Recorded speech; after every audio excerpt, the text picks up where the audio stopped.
السلام عليكم، شلونكم؟ شخباركم؟ إن شاء الله كليتكم بخير وصحة وعافية. نبدأ روتينا بالصلاة على محمد وآل محمد. اللهم صل على محمد وآل محمد الطيبين الطاهرين. شلونكم بنات؟ إن شاء الله مرتاحين. نزلت لكم اليوم إن شاء الله فيديو، طبعا أنا على أساس ما أصوره، بس قلت يلا خل أصور الروتين بما أنتم كتبوا لي أم ريحانة أي شي تسوين صورينه. هنا كان ابني عاجبه خطية سبيناغ، بس يمكن ظاهر منتهي وقته يعني ما صفى من عنده شيء. مهم شوفت لكم اياه بلشت سويت السبيناغ، واريد اليوم اشرح لكم على طريقه تنظيم التنور. هو نزلت لكم فيديوهات بس البنات راسلوني قالوا ام ريحانه سوي لنا اياه، وان شاء الله ضبطت لكم اياه، وقلت خل ادمج ويا الفيديو ونزل لكم اياه. هنا انا سبيناغ عندي يعني سالكه شويه لحم ويا اللبلبي يعني ويا الحمص، خليت لحم وحمست ويا البصل والاله، حمست السبيناغ.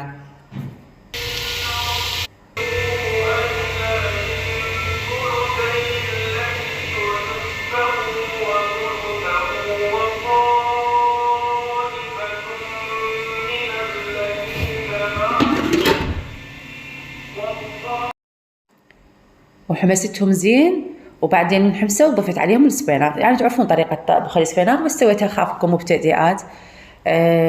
واللبلب يعني منقعة قبل يوم وسلقت وياه اللحم، أخذت مي اللحم واشتغلت بيه، والحمص. طبعا هنا ردين هزم سكر رحت جبته لحقت عليه. هواي أمهات يكتبوا لي مريحانة دائما طلع سكر، أولادنا يحبوه ومن ضمنهم أختي، فأنا قلت يلا بعد كل ما هو يمي يعني وين ما أروح وياي، فاذا الجهال موجودين يلعب وياهم، اذا ما موجودين لا يمي اروح المطبخ يلحقني، اصعد اخبز يلحقني، هسه يشوفوا يعني بالتصوير. وهنا أنا خليت حمسة الآلة قرت وطلعت ريحتها ويا اللحم والبصل، ضفت عليه السبيناغ. وعندي شوية هم باقي حامض، إن شاء الله مكبة على حامض، إن شاء الله مسويت قبل يوم، هم طلعتها قلت تحميها.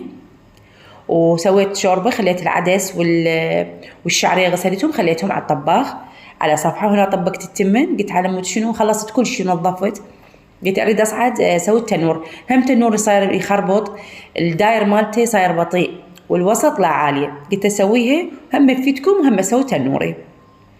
هنا حمسين الاله والسبيناغ واللحم سويه والبصل، فجبت مي اللحم شفطوا على العظام ما قاعد سلقت اللحم والحمص، وضفت عليها مي لحم ومعجون ونمو بصره وملح، خليته على راحته يسبك واللبلبي اكيد. طبقت التمن. هنا عندي لبن طلعته قبل كم يوم بالتعليقات، بنات كاتبات لي ايش قد يعجبنا نسوي لبن على الفطور، بس خلاط ما عندي، خلاط مكسور. بنات عادي طبعا اكو طرق كلش سهله وبدائيه، وعادي اذا استخدمتيها يعني مو فد شي غلط ولا عيب، عادي يعني هماتين خلاط مكسور او فد شي يعني عادي. انت بالبيت تستنتجي فد اشياء واشتغلي بيها. بنات السبيناغ ما يحب مي هوايه، ومن الثرمي كلش ناعم المرد يعني ثرم وسط خليه. هنا انا خليت الشعريه اريد اقفرها او افرقعها، خلي عليها زيت وبصل شويه، حميت الزيت وخلي شويه كركم ملح. استوت الشعريه والعدس يعني الشوربه، انا اخلي الشعريه ويا الشوربه، ما نحب هيك الخيوط مال الشعريه تبين. هاي قلت لكم عندي حامض شلم كنت بلا لبلبي طابخته، بما انه سلقت لبلبي ضفت شوي عليه لبلبي. وعندي لبن قلت اليوم خلي اسوي بهالطريقه الثانيه. تريدين طريقه التشيس ذاك اليوم نزلت لكم اياها، يعني نفس التشيس تضيفين عليه. شوفوا بنات دا اشوفكم واصفه كل شيء من السبيناغ منتهي يعني خلصان وقته. طلعت الخضره اريد انظفها، تدرون المطبخ ايدك بجيت ما تنظفين ضل هوسه وخبصه. بالصلاه على محمد وال محمد. اللهم صل على محمد وال محمد طيبين الطاهرين اولا واخرا، اللهم امين يا رب العالمين. وهو سوت عزلين وترتبين وترجعين نفس الشيء على السنك. المهم طلعت اللبن كان بالثلاجه شويه اريد يموع. هنا ايش راح تسوين؟ اي سطله دبه نظيفه عندك، المهم تنسد زين ما مفتوحه. عندي هاي الدبات ماكو مال الطرشي استخدم هاني، وهاي عندي وحده مستخدمتها اسويها للبن للشربت للتمر هند، يعني انقع بيها مثل دا تمر هند، اذا طرشانه نقعها. وشنو عبالك احس شلون اخمرها مثلا من الليل الثاني يوم اجي القى الطرشانه حاله عصرها، القى التمر هند هيك شيء. اللبن هسه ضفت هنا نعناع، انا جايب لي بالخضره بريحانه نعناع، اخذت نعناع هيك غسلته واخذته بدون ما اثرمه ولا ابد، اريد النكهه مالته.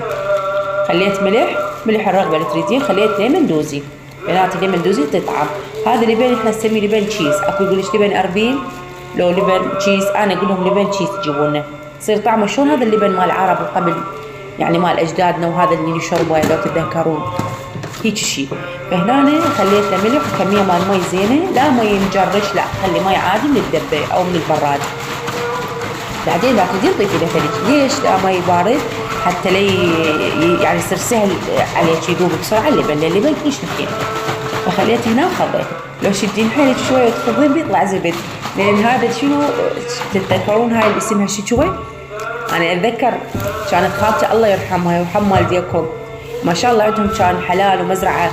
مرة واحدة أتذكر رحت لهم عندهم شجوة، فراحت وياي المغرب، يعني أنا رحت يمهم، فالمغرب قالت لي تعالي امشي خلي أشوفك، وأنا خاف من الحيوانات، فقالت تعالي خلي أشوفك، أنا خاف من بعيد. قالت لي تخافين؟ قلت لا خالة ما خاف، بس من بعيد أبغى عليهم.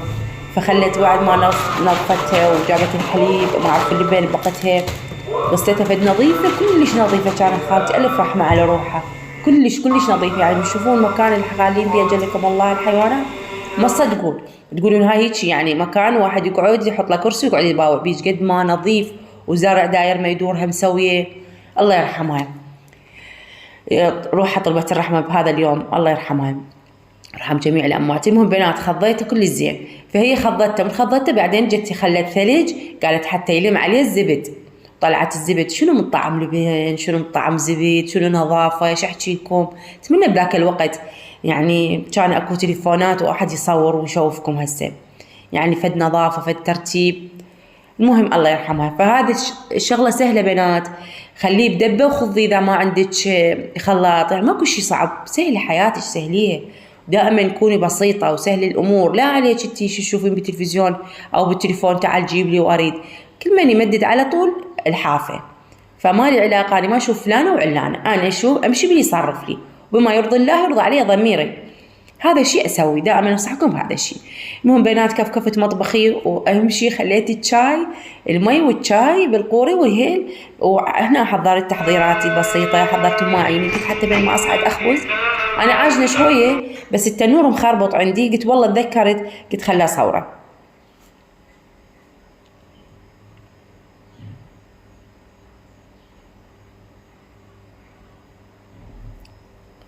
قلت خلي أصوره وياكم حتى نستفاد أنا وياكم من هاي الفترة القصيرة، هي يعني مو نقول فترة طويلة راح أصعد أنظفه، بس تأخرت بوقتها على الفطور، أذن وأنا بعدني فوق. صحيح مكملة كل شغلاتي وحضرت ماعيني وحضرت فطوري والحمد لله رب العالمين، قلت خلص أصعد أخبز، ونفس الوقت سويت التمر، عجنته بالدهن وحبة حلوة والهيل، ورشيت عليه سمسم، يحبوه بالعفو بالمبروش، عندي أولادي ما يحبونه هواي السمسم، عكس يعني ما أحب المبروش أحب السمسم، بس أقول ما يخالف خطية حتى يأكلون.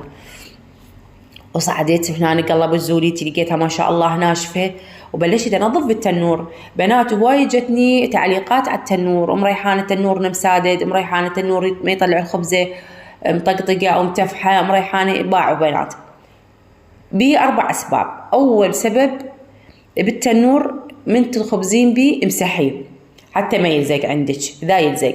2 إذا تشوفيه ما تطلع الخبزة عندك مطقطقة ولا متفحة، جوز اللي صاير شايفين هسه قلبوا لكم يا التنور وشوفوا يصير نسميه احنا هيس او صخام، حشاكم من الصخام هيك اسود مثل الدهن، هذا مال الغاز. زين عيني، هذا شو يسوي؟ يتجمع بالبارة مال التنور، من يتجمع ببار التنور يقوم ما يدفع غاز، يسادد. فانا حتى فرني الثاني هسه البارحة هم نظفته بس ما صورت لكم يعني الامانة، الفرن مالتي الاشوي بيه مال الشوي يعني هم مرات عندي يصير لونها راح حمراء لو سادد، يعني يصير صفحة وصفحة نارة. شوف الباري هذا سكر باعوا وياي، هاي الامهات يقول طلع سكر، ما عيني ما يحتاج انا طلعه، هو حمص بكل شيء ينبص. تجين تفتحين الغاز وتنفخينه وشوفين صوت الغاز من يطلع لك يدفع قوي لو قليل، او تخلين صوندا ما يقوي كلش قوي بالباري مال السخان، العفو من ما يسخان بالباري مال التنور حتى ينظف. هنا هسه راح انكته للتنور اقلبه، باعوا هاي مال الورق من يشعل التنور، مال الطحين ينزل من الخبز، هذا كله يسادد العيون. ترى هي عين التنور، ماكو هاي العيون التنور من الفتحه مال الابره، انا افتحها من مال الابره يعني كلش رفيعه، فالطحين يسادده، الهيس مال الغاز يسادده. فانت تقدرين هيك. باعوا هذا بنات الصخام الاسود، هذا مو مثل الفحم ويروح، هذا مثل الماده الدهنيه يصير مال الغاز، فيتجمع بالباري ينسد عندك. انا صار لي يوم اني خربط عندي التنور، مره يلزق مرة قدام الداير عالي ناصي والوسط عالي، فتحترق الوسط والورا الداير يعني مالتها تظل مجلدة، احنا نسميها ما مختبرة.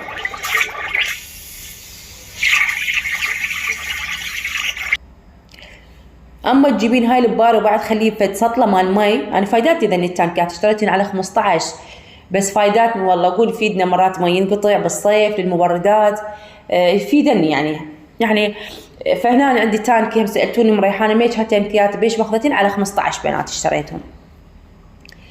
فهنا أنا خليته بالمي، اريد اشوف شفته يعني الداير مالته زين، الوسط زين، نظفته بالابره زين. فهنا جيت فتحت الباري، شفت الباري مالته اكو وحده من عتو مال الداير دفعها بطيء، تدفع بطيء، اكو فد وسخايه او فد شي داخل ما طلعت بالابره. فرحت خليته بالمي، خليت هذا شوفي مطلع صوت باع الدفع مالته. اول شي كانت ما تدفع مي، وحده تدفع وحده ما تدفع. فاجيت فتحت الغاز كليته، بس دير باش بنات انتبهي لا يصير ليش قدر لا سامح الله. فادفعي المي الغاز كليته وخليه بالمي، بحيث هو المي يطلع بالمي زين ينظف. او خلي الصونده ونظف الباري مال التنور اذا صوت كان من التنور مو من الصونده والبار الصغار ذني كاكات. وتحكموا بالكاكات، نصي علي شوفي يا هي الاحسن. باعوا هسه دا اشوف الداير بعده ناصي والوسط عالي. سويت بنات بدلت الباري، خليت مال الوسط للداير ومال الداير للوسط زين، بدلتهم صار التنور زين. ليش شفت الداير كلش ناصي والوسط كلش عالي، اكو وسخايه ظلت عندي مشلبه ما طلعت. قلت خلي يدفعها الغاز من احطه بالوسط حتى شنو تطلع. والله بصدق نجحت الطريقه عندي. وكماشيت جلفت التنور ومسحته وخليته يحمى وشنقت وبلشت اخبز بخير وسلامه. فهاي الاسباب سجلين يمك. وباعوا بنات صار علي الليل وبعدنا بالسطح تاخرت وتنظيم التنور، قلت ما يخالف والله خلينا انزلكم حتى تستفادوا. وباعوا شلون خبزايات تتفح وصارن يخبلن ما شاء الله تبارك الرحمن. فشوفي تنورك وشوفي شنو الخلل فيه. اغسلي، نظفي الباري مالته، خلي الصونده مي كلش قوي، بما انه هسه مي سخان حار خليه كلش قوي بالباري صونده حتى تنظف الداير والوسط. نكتي حيل حتى ينزل من عند هذا الصخام. امسحي اذا يلزق عندك، واذا تشلع بسرعه الخبزه شويه رشي عليها مي زين عيني. وباعوا خبزاياتي هاي قدامكم نظفته واذن واني بالسطح. وقلت ما يخالف والله الا كمل بعد وين خمعوا في الخبز. تاخرت هواي بتنظيم التنور. صح هو الفيديو قصير صار لكم، بس يعني لما نظفته يعني انا ما محتاجه ذاك اليوم اسوي، بس والله قلت خلينا انزل فيديو افيدكم بيه.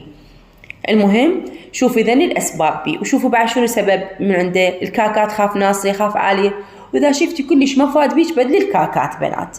جوز الكاكات مسادده كلش يعني قديم او ما منظفته صار ليش فتره. والغاز بنات من يخلص يهيس يحرم علينا التنور هماتين، وتنور الفرن هماتين. انا نظفته بس نسيت اصور لكم، انتهيت والله عندي شغل هواي وتعبانه حتى اشوفوا مبين على صوتي تعبانه كلش والله العظيم بنات.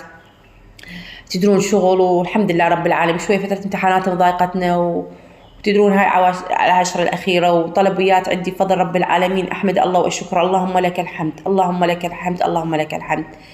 ومنتهية يعني، بس مع ذلك ما أنساكم. أنا قلت لكم شنو أقدر أساعدكم بيه أساعده بأبسط شيء. ومثل ما قلت لكم التنور شوفوا شنو بيه خلل اشتغلوا عليه. الكاكات بدل الكاكات شفتي لا والله كل شيء ما بيه يعني هذا تنورك هو ما يفيد. اكو نوعيه مال حديد ما تفيد. الاخوين زين، المصطفى زين، هاي الشركات انا اشتري من عندهم يعني الشهد زين. هذا الثلاثتين اخذ من عندي اني التنور الفرن. سالتوني من ما اخذته، والله بنات انا اخذته من سوق الشعب يسموه ما اعرف شو يسموه، جاب لي اياه بريحانه. الفرن والتنور، التنور كلش قديم يعني بس دائما شوفوني انظفه زين عيني. والطباخ الفرن ده كان طباخ مو قلت لكم عطلان الفرن مالته، فجبت فرن لوحده بدايه مشروعي والحمد لله رب العالمين فاشتغل به زين عيني. وهنا شوفوا كملت التنور وعلى حسب الاصول. وهماتين عندي وجه مال التنور قلت لهم تعالوا يوم ما دامني فوق تجيبوا خلينا نشرح حتى انزل فد مره نصب الفطور. تاخر عليهم فطور سوداء علي بس ما يخالف، ان شاء الله رب العالمين يحسب ان اجر وثواب ويأجرنا على كل شيء على تعبنا بنات. شوفوا هاي خبزايات طلعت لكم يعني شلون متفحات وحلوات. وبنات نفس الوقت مو بس صوت التنور، العجينه مالتك اذا مو زينه وما ضابطته هم يطلع خبزك مو زين. عجينتك حلوة وزينة وشنقيها خل ترتاح وطرقيها وخبزيها. هذا اللي بنباعه بناتي شلون صار، عباك ضربته بالخلاط يجنن. هاي مرقتنا وتمنا، وألف الحمد لله رب العالمين. اللهم يزيد ويبارك ويحفظها من الزوال ويبارك ببيوتنا وينطينا الصبر والقناعة ويعطينا الصحة والعافية وراحة البال إلنا وإلكم جميع السامعين، اللهم آمين يا رب العالمين. ولقمة هنية تكفي 100 وريتكم وياي وسهمكم ألف عافية. هاي التمر مالتنا بالمبروش سوينا، وجارتها مخطية دازت لي لقيتها فطور، أنا فوق هم دازي لي فطور وقلت لهم نزلت طبعا انطيتها الفطور، رجعت صعدت على التنور كملته، والحمد لله رب العالمين. الله يزيد ويبارك، الله يزيد ويبارك علينا وعليكم وعلى جميع المسلمين، اللهم آمين. وبنات القناعة كنز لا يفنى، دائما اقتنع بالعندك وقولوا الحمد لله والشكر رب العالمين، والعافية بالتداريج ومن الصبر ظفر، ذني كل يخلين على بالك يا رب العالمين. بعدين إن شاء الله ينطينا وينطيكم في شيء تتعجب إلى أهل السماء والأرض. دائما البنات يقول لهم ريحانة شجعينا. بنات أنا مو بس أشجعكم، والله العظيم أنا أشجع نفسي قبل ما أشجعكم. الحياة صعبة، ظروف صعبة، وهي سألتوني ريحانة شلون مدبرة شغل بيتي، شو نزل روتينات وطلبيات تقولين عندي. اي والله بنات بعون رب العالمين، وشي نسوي، هو تعب بس شو نقول الحمد لله رب العالمين على كل حال، ونصبر ونقول يا الله كل شي يريد، والحياة صعبة واحنا بدينا خطوة جديدة، تغيير مكان جديد، فكل هذا يراد من عندنا، ونقول الحمد لله رب العالمين. وما يحلى بعد الفطور والصلاة على محمد وآل محمد القلاص شاي معدل ابو الهيل من يدم ريحانه. تمنيتكم يمي. هواي بنات كتبوا بالتعليقات بريحانه بنشوفك تسوين شاي وصبين، نروح نخدر شاي ونصب بس ما نحس الطعم، لين انا مو يمكم طلعوا الفيديو مالتي وشربوا زين عيني. والحمد لله هذا قوري مشكله وصينيتي مشكله، ما نحب هالاشياء البسيطه، والله العظيم عندي صيانه بنات تخبل، فاليوم اريد اصور لكم اياهن كلش حلوات. بس انا احب الطبيعه، احب بساطه، احب البساطه كلش، احب البساطه، احب شيء يعني أنا قاعدة هيك على نفس البساطة، ما أحب أفيك، يعني أنا قاعدة دا أصور أحب أنقل لكم صورة حلوة عن كل بيت عراقي، أريد أوصلها يعني لكل الناس، كل الدول اللي تشوفنا. هواي عندي من الجزائر، من ليبيا، من مصر، تابعوني، من فلسطين، كل الهلا بيهم. وهاي هنا أنا قاعد شوي أخذ درس لأن عندي بعد شغل ولله الحمد، فأتفرج. تقولي مريحانة تشوفون مسلسل ايش؟ لا أنا أحب الفيلم كرتون. سألوني شو تتابعين مريحانة؟ مرات أتابعيك مسلسلات إذا تطلع بالستوريات، بس أنا أحب الأفلام كرتون. إن شاء الله عجبكم هذا الروتين، إن شاء الله فيدتكم، إن شاء الله استفاديتوا، وأي شيء عندكم بالتعليقات اكتبوا لي إياه. هنا شو أقول لكم، رب العالمين يحفظكم ويحفظنا، يديم علينا الستر، راحة البال والعافية، اللهم آمين. تقبل من عندنا، في أمان الله، مع السلامة. إنها لم تقصد يا أبي، يجب أن تتعلم